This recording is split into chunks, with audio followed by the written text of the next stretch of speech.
Aloha, this is Larry Gonzales with your Mortgage Market Minute. Weekly update on the housing market, things that are affecting the housing market. Before I get too far into this, please like, comment, or subscribe. I get some excellent feedback from a lot of people.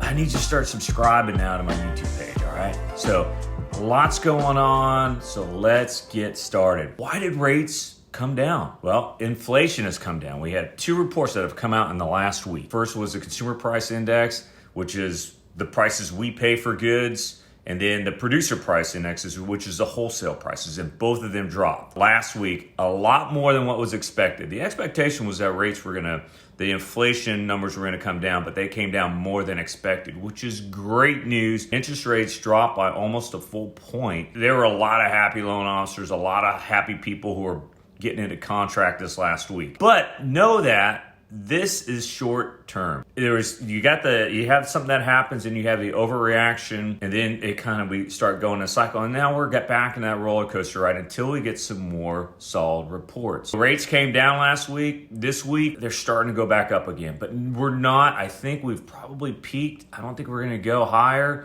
than where we were last week. If rates went down to say 6% today on a good report, they're probably going to go up, maybe a quarter point, over the course of the next couple weeks until we get another good inflation report.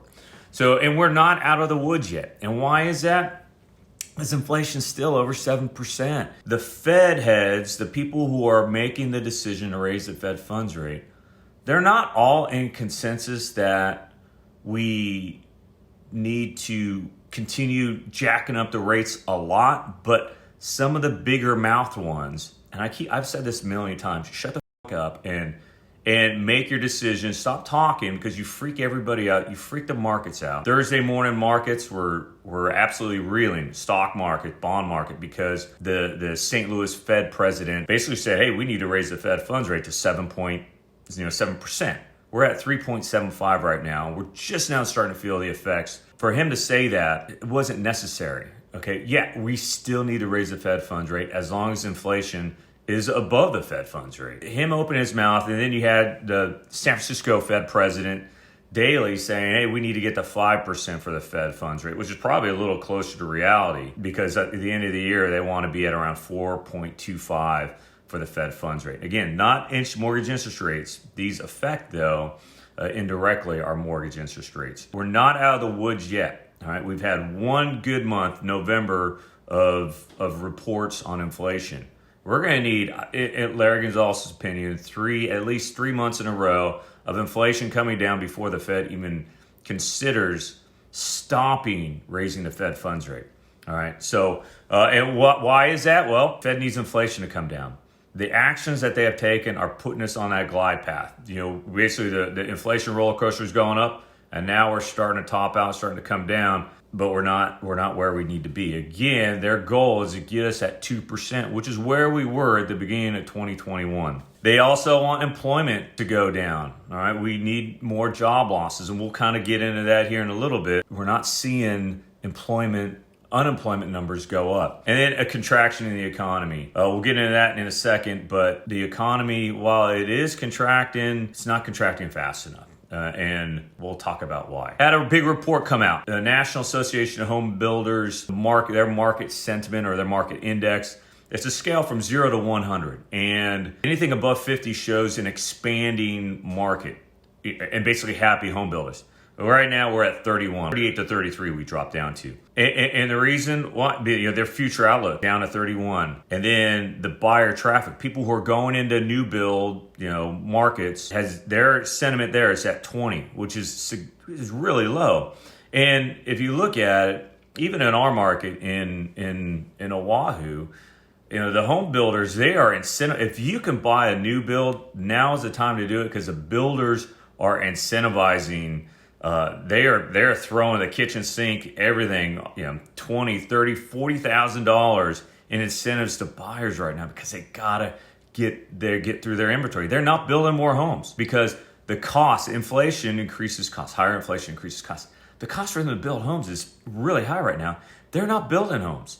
They're stopping building homes because They don't want it to be like 2008 when they were just building and they had no buyers. There are buyers now, but right now they're scared away by rates, which is why the builders are slowing down their build and they're incentivizing. So what does this mean? Impact long term? Hey, inventory isn't going to skyrocket. We're not going to see a lot of homes because we don't have new homes coming into the market. And you think about it, when you think of homes that are available, guess what? Just like people die, homes die too. Homes are destroyed every day. And so the new inventory isn't doing enough to really offset that by much. And so we're not going to have a huge glut, an inventory glut, which is going to keep home prices up. We're not going to see a market crash like we did in 2008 because the supply is still and will be for the foreseeable future. We're talking, years.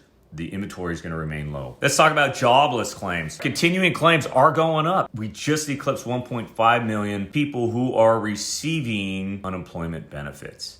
Remember, there's over 10 million jobs available. Here's the thing.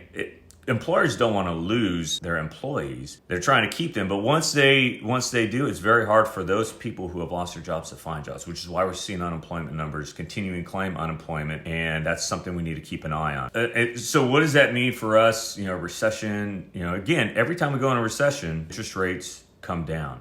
We are just about there. First quarter is going to happen. And here's kind of my thoughts on the recession. If you look at the chart here, this is the spread between the 10-year and the 2-year treasury. We are at the biggest spread, 51 basis points or half a percentage point difference between the 10-year and the 2-year. The last time we were this high was 40 years ago, early 80s, when, let's face it, our economy, we were in a gnarly recession then. 2008 the spread wasn't this high.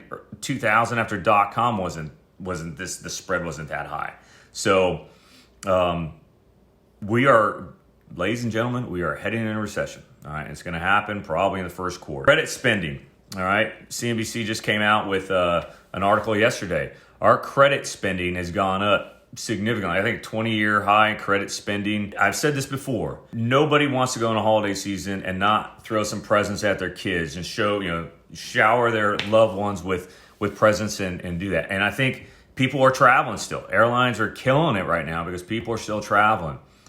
I think this is everybody's last push this holiday season. They're going to get everything out and they're going to do it on credit. And they are doing it on credit starting in the third quarter. It's going to happen in the fourth quarter. I think, in January, that first quarter is going to be a very gray quarter for our economy when people, one, they start really losing their jobs, and two, they run out of money. All right, and they're maxed out on their credit.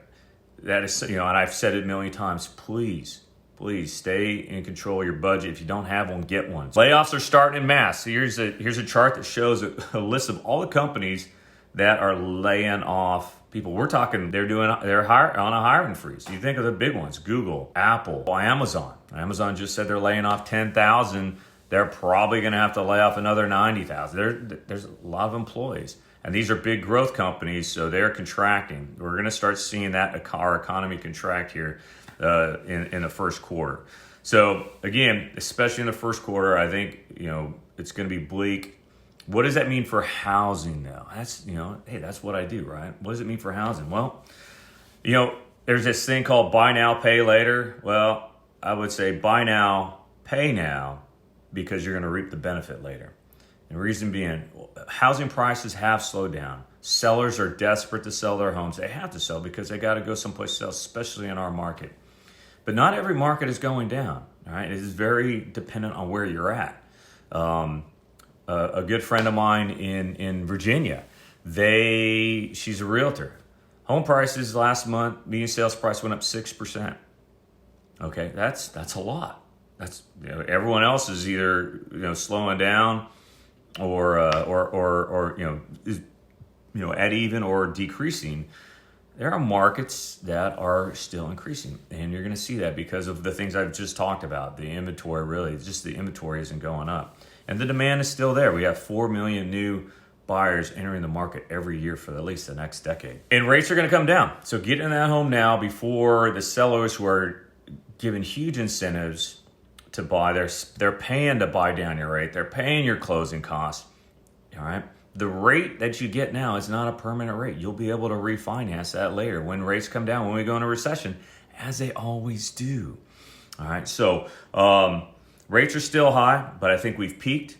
So I think we're going to continually see rates come down. They're going to come back up, but the overall trend will be in a down, and prices are going to remain steady. Now, they're not going to come down much if they come down at all, especially in our market. There are some areas where there is a little more inventory where, at the beach, home prices are starting to come down a little bit.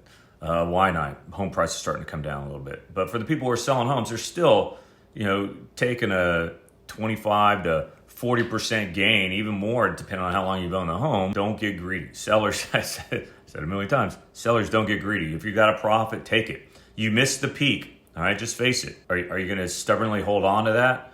And then, time is money. The longer you hold on to a home and your investment, the less money you might make. So market's still good. Sell it. Don't be greedy. So that's where we're at. I am actually not in Hawaii right now. I'm actually in Stevensonville. I'm right near Bremerton, Washington. Have this incredible view of Mount Rainier. Glad to be here. Have a great week. Have a great weekend and get ready for the holidays. Hey, here's another thing. Thanksgiving, it's more expensive this year. That's inflation. All right, 20% more expensive to do a Thanksgiving dinner this year than last year. All right, so speaking of inflation, enjoy your turkey next week. I don't know if I'll have a housing market update, but enjoy your turkey next week. Have a great Thanksgiving. We have so much to be thankful for, friends, family, and just living in this great country that we do. All right, aloha.